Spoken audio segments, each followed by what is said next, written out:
Gawat dah melempah jai urang.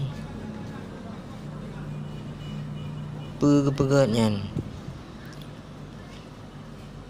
Keripet siapa-siapa bajara. Oh, ya belo keripet. Yang tengah timang keripet.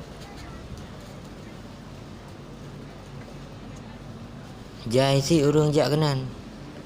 Keripet Cik Sam.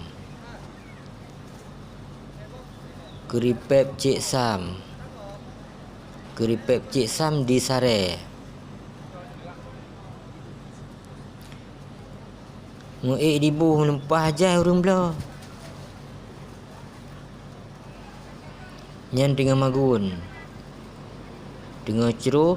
Yang ladum tengah cang-cang keripet. Nyan urang belah.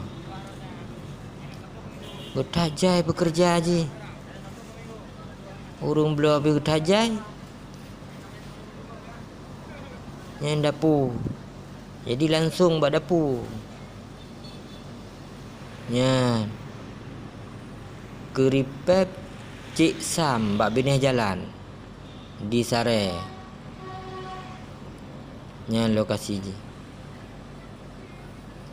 Nyan harak keripet. Ya urang. Tak jai urang nang bak belah keripet. Yang tengah buh tape. Tengah buh tape.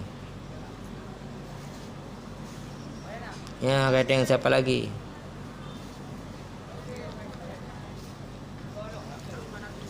Dengan ibu.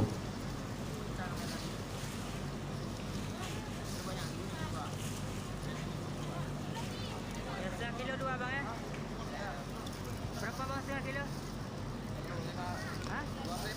Setengah kilo 25 ribu. Sekilo 50. Mahal sikit. Tapi dum orang yak belah.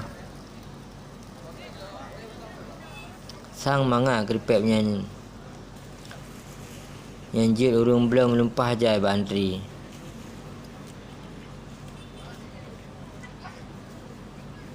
Hai urang belah tak jai. Bak antri keripet. Gawat. Motor-motor aluh pi antri yak belah keripet. Gawat motor aluh kau pajuh keripet.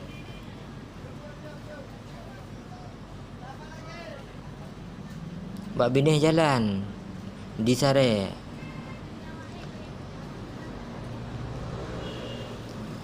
Keripet Cik Sam.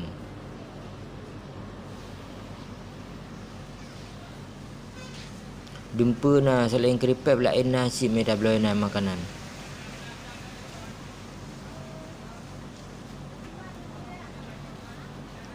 Ramai si urang belah sabe. Yang tengah ibu. Keripet ubi ketela. Warna kuning. Beg tua. Keripet dapur Cik Sam. Gawat.